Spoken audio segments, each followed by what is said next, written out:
하나님, 오늘 저희들에게 주신 말씀은 베드로전서 3장 1절에서 12절까지 말씀입니다. 우리 함께 한 목소리로 읽도록 하겠습니다. 아내들아, 이와 같이 자기 남편에게 순종하라. 이는 혹 말씀을 순종하지 않는 자라도 말로 말미암지 않고 그 아내의 행실로 말미암아 구원을 받게 하려 함이니, 너희의 두려워하며 정결한 행실을 봄이라. 너희의 단장은 머리를 꾸미고 금을 차고 아름다운 옷을 입는 외모로 하지 말고, 오직 마음에 숨은 사람을 온유하고 안정한 심령에 썩지 아니할 것으로 하라. 이는 하나님 앞에 값진 것이니라.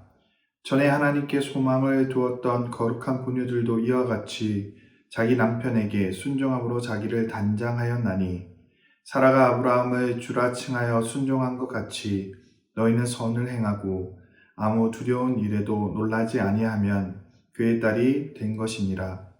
남편들아, 이와 같이 지식을 따라 너희 아내와 동거하고 그를 더 연약한 그릇이요 또 생명의 은혜를 함께 이어받을 자로 알아 귀히 여기라. 이는 너희 기도가 막히지 아니하게 하려 함이라.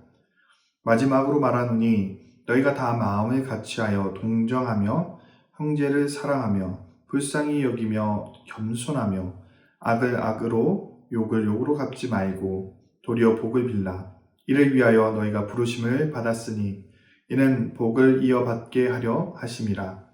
그러므로 생명을 사랑하고 좋은 날 보기를 원하는 자는 혀를 금하여 악한 말을 그치며 그 입술로 거짓을 말하지 말고 악에서 떠나 선을 행하고 화평을 구하며 그것을 따르라.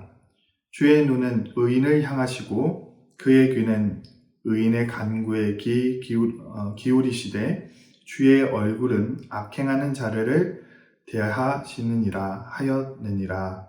아멘. 우리가 베드로전서 1장을 시작하며 나그네의 삶에 대해서 함께 살펴보았습니다. 오늘은 나그네의 삶 가운데서 아내와 남편으로서의 삶에 대해서 함께 살펴보려고 합니다. 앞선 1장에서 나누었지만 나그네는 이 세상에 내 마음을 두고 살아가는 사람이 아닙니다. 하나님 나라에 마음을 두며 살아가는 사람이 바로 나그네인 것이죠. 그렇게 우리는 예수님을 알기 전에 우리가 추구했던 것을 다 버려야 하는 것입니다. 그리고 우리의 시선은 이제 하나님 나라에 두고 살아가야 하는 것입니다. 이러한 삶을 구별된 삶, 즉 거룩한 삶이라고 성경은 이야기하고 있습니다. 이 세상과는 구별된 삶을 살아야 하는 것이죠. 그런데 왜 나그네는 그러한 구별된 삶, 거룩한 삶을 살아야 하는 것일까요? 그 목적이 있을 것입니다. 나그네로서의 삶에 대한 목적, 그리고 우리가 반드시 이 땅 가운데서 행해야 하는 그러한 일들에 관해서 오늘 성경 말씀은 이야기하고 있습니다. 특별히 가정 안에서 그 일들을 우리에게 말씀해 주고 있습니다. 1절 말씀을 보면 성경은 아내들에게 이같이 말씀하십니다. 남편을 순종하라 라고 말입니다. 아마 이 이야기를 일반적인 사람들에게 이야기한다면 무슨 시대착오적인 이야기냐 그렇게 이야기할 것 같습니다. 아마 더한 말도 들을 것 같습니다. 그런데 베드로 사도가 이야기한 이 이야기는 그 뒤에 나오는 이야기를 더 잘 들어봐야 합니다. 단순히 아내들이 남편의 말을 순종하는 것이 아니라 그 이유가 나와 있습니다. 1절 말씀에 어떤 말씀을 덧붙이고 있습니까? 그 아내의 행실로 말미암아 구원을 받게 하려 함이니, 그 목적을 구원에 분명히 두고 있습니다. 아내가 남편에게 순종해야 하는 그 목적은 바로 남편의 구원 때문인 것이죠. 당시 초대교회 성도들의 상황을 보면 남편보다 아내가 먼저 믿는 경우들이 많았습니다. 이러한 부분들은 사실 현대에도 마찬가지죠. 현대에도 아내들이 먼저 믿는 경우가 남편들이 먼저 믿는 경우보다는 더 많은 것을 우리가 볼 수 있습니다. 자, 이런 상황은 아마 당시 사회적 혹은 문화적인 상황을 봤을 때 여러 가지 가정 안의 문제들을 만들어냈을 것입니다. 그리고 아내들은 남편으로부터 이 복음 때문에 핍박을 당해야 하는 그러한 상황들을 많이 연출했을 것입니다. 예전 한국에서도 이런 상황들이 비슷하게 있었습니다.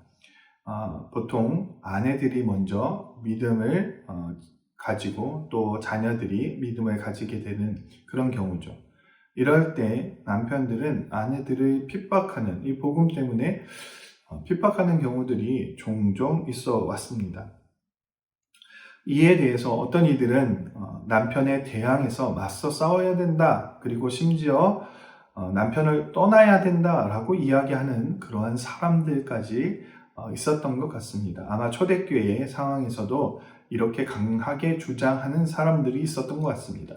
하지만 베드로 사도는 그렇게 이야기하고 있지 않습니다. 오히려 순종하라 라고 말씀을 하고 있습니다. 무엇을 위해서입니까? 바로 남편을 위해서인 것이죠. 아직 구원에 이르지 못한 남편을 위해서 아내들이 순종해야 한다라는 것입니다. 이렇게 이야기하면 어떤 사람들은 이렇게 질문하기도 합니다. 그러면 남편이 교회에 나가지 말라고 하면 남편의 말에 순종해서 교회에 나가지 않아야 하겠네요 라고 말이죠. 결론부터 말씀드리자면 아닙니다. 이에 대해서 존 파이퍼 목사님은 이렇게 이야기하고 있습니다. 순종은, 여기서 말하는 순종은 모든 것에 대한 순종이 아니라, 그리고 순종은 남편의 의지를 그리스도의 의지보다 앞에 두지 않는다라고 그렇게 말씀하고 있습니다. 아마 베드로 사도가 이야기한 순종 역시 마찬가지일 것입니다. 아내가 해야 할 순종은 영적인 순종이 아닌 것이죠. 그런 것이 아니라 아내가 남편의 리더십을 존중하고 따라야 한다라는 것입니다. 그것이 바로 가정을 지킬 수 있는 방법이다라는 것이죠. 복음으로 인해서 가정을 파탄에 이르게 해서는 안 되는 것으로 베드로 사도는 우리에게 분명하게 이야기해 주고 있습니다. 이러한 부분은 아내에게만 요구되는 것은 아닙니다. 만약 먼저 복음을 믿은 남편이 있다면 남편에게도 이러한 부분이 요구되고 있습니다. 7절 말씀에서 베드로는 이렇게 이야기합니다. 아내를 귀히 여기라. 여기서 귀히 여기라고 말씀하는 것은 무엇 때문입니까? 뒤에 부분 보면 생명의 은혜를 함께 이어받은 자이기 때문에 라고 설명을 해주고 있습니다. 앞에서 이야기한 것과 사실은 같은 맥락입니다. 아직 하나님을 알지 못하는 아내이지만 남편으로 말미암아 생명의 은혜를 이어받은 받을 자가 되어질 것이기 때문이죠. 결국 이 모든 것은 무엇을 위한 것입니까? 바로 복음을 위한 것입니다. 하나님의 선교를 위한 것이죠. 그렇기 때문에 아내는 남편에 순종해야 하고 반대로 남편은 아내를 귀히 여겨야 한다는 것입니다. 일상교회를 쓴 팀 체스트와 스티브 티미스는 이렇게 이야기합니다. 이 땅을 살아가면서 우리 모든 크리스찬들은 일상의 교회를 이루어야 한다라고 말이죠. 그러면서 일상의 목양은 서로가 목양을 하는 것을 의미하는 것이라고 이야기하고 있습니다. 즉, 한쪽이 일방적으로 다른 한 사람을 목양하는 것, 가르치고 격려하는 것이 아니라 서로가 서로를 격려하고 가르쳐야 한다라는 것이죠. 그것이 필요하다는 것입니다. 가정 안에서도 사실은 마찬가지입니다. 우리는 가정 안에서 교회를 세워야 합니다. 가정의 교회를 세워야 하죠.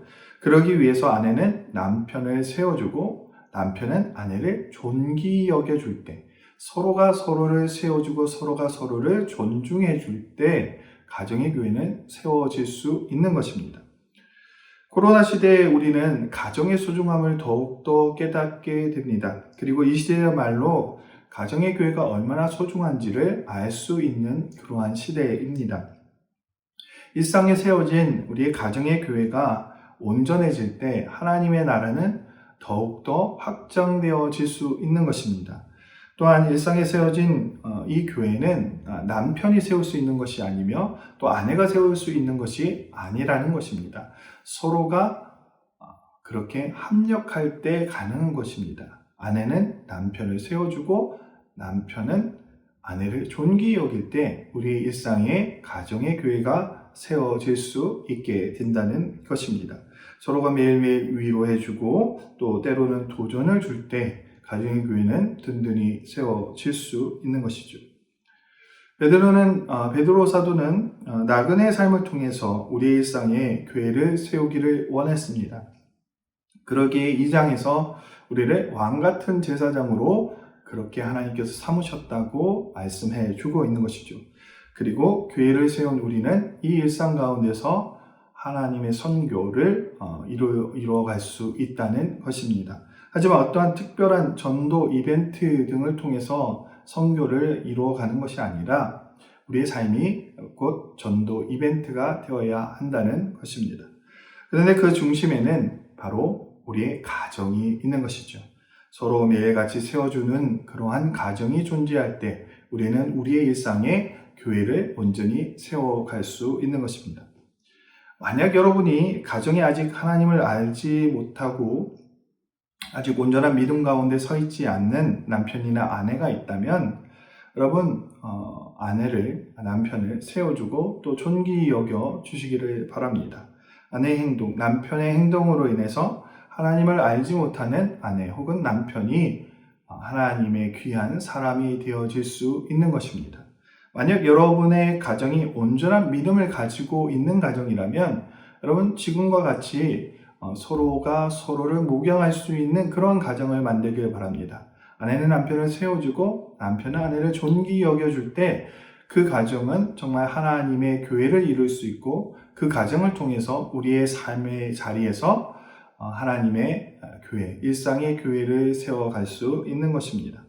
바로 그것이 나그네인 우리 남편과 아내의 역할입니다.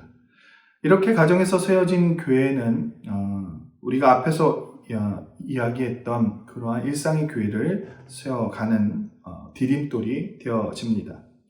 그런데 우리의 일상의 교회는 어떻게 세워질까요? 오늘 말씀 8절 말씀을 보면 형제를 사랑하며 불쌍히 여기며 겸손함으로 세울 것을 이야기하고 있습니다. 그리고 9절에서는 악을 악으로 갚지 말고 오히려 복을 빌라라고 말씀하고 있습니다. 즉 11절 말씀과 같이 악을 떠나서 선한 행위를 통해서 우리의 삶을 통해서 우리 일상의 교회는 세워질 수 있다는 것입니다. 앞선 베드로전서 1장을 보면 그 핵심에는 사랑이 있었습니다. 뜨겁게 사랑하라고 이야기하고 있죠. 뜨겁게 사랑하면 우리의 일상은 교회를 만들어갈 수 있는 것입니다. 악을 악으로 갚지 않고 복을 빌려면 어떻게 해야겠습니까? 사랑해야겠죠. 나와 함께하는 사람들, 즉 내 이웃을 사랑할 때 우리는 그들의 모든 것을 그들의 모든 허물을 덮어줄 수 있고 그들을 뜨겁게 사랑할 수 있는 것입니다. 그리고 오히려 복을 빌 수가 있는 것이죠. 악을 악으로 갚지 않을 수 있게 되어지는 것입니다. 누구나 그렇게 말할 수 있는 것 아닙니까? 라고 말할 수 있지만 이것이 전부인데 어떻게 하겠습니까? 우리가 사랑할 때 우리의 일상은 정말 교회가 되어질 수 있는 것입니다.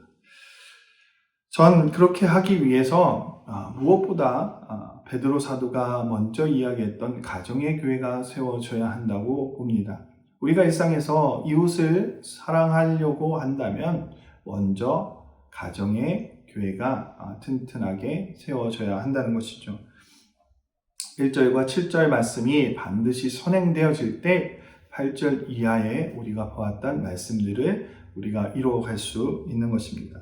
여러분, 가정이 세워지지 않고 어떻게 일상에 정말 교회를 세워갈 수 있겠습니까? 가정에서 남편과 아내가 서로 다툼 가운데 있는데 서로가 서로를 세워주지 못하고 서로가 서로를 존귀 여기지 못하는데 어떻게 우리 일상에서 하나님의 나라를 선포할 수 있겠습니까? 우리 가정이 온전히 하나님의 나라가 되어질 때, 하나님의 교회로 세워질 때 우리는 일상 가운데 정말 하나님의 나라를 이루어갈 수 있는 것입니다. 바라고 소망하기는 우리 만나의 모든 성도님들이 여러분의 그 가정을 하나님의 교회로 세워가기를 간절히 소망합니다. 오늘 베드로 사도가 이야기했던 것처럼 정말 아내는 남편을 세워주고 남편은 아내를 존귀 여길 수 있을 때 우리 가정은 하나님의 교회가 되어질 수 있다고 바라봅니다. 여러분 온전히 여러분 가정을 위해서 기도할 수 있는 오늘 하루 한 날 될 수 있기를 바라고, 남편은 아내를 위해서, 아내들은 남편을 위해서 기도할 수 있기를 바랍니다. 그럴 때 여러분의 가정이 하나님의 나라가 되어질 줄 온전히 믿습니다. 우리 함께 기도하며 나아가겠습니다.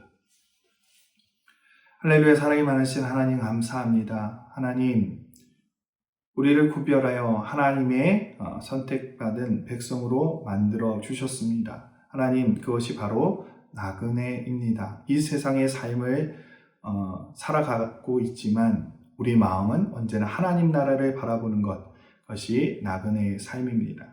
특별히 하나님, 오늘 말씀을 통해서 그 나그네의 삶 가운데 남편과 아내로서의 삶을 하나님 말씀해 주셨습니다. 정말 서로가 서로를 세워주고 존귀 여길 수 있는 그런 귀한 삶을 살아내게 하시고, 그러한 삶을 통해서 우리의 가정이 세워지며 우리의 가정이 정말 주님의 귀한 몸된 교회가 되어질 수 있도록 주님 축복하여 주시옵소서. 하나님, 우리의 가정이 하나님 나라가 되어질 때 우리의 일상이 또한 하나님의 나라, 곧 교회가 되어질 줄 믿습니다. 하나님, 그렇게 우리의 일상 가운데 하나님이 그 사랑을 실천할 수 있는 귀한 만나의 성도도 주님께서 삼아 주시옵소서. 감사합니다. 너무나 사랑합니다. 예수 그리스도의 이름으로 기도드립니다. 아멘.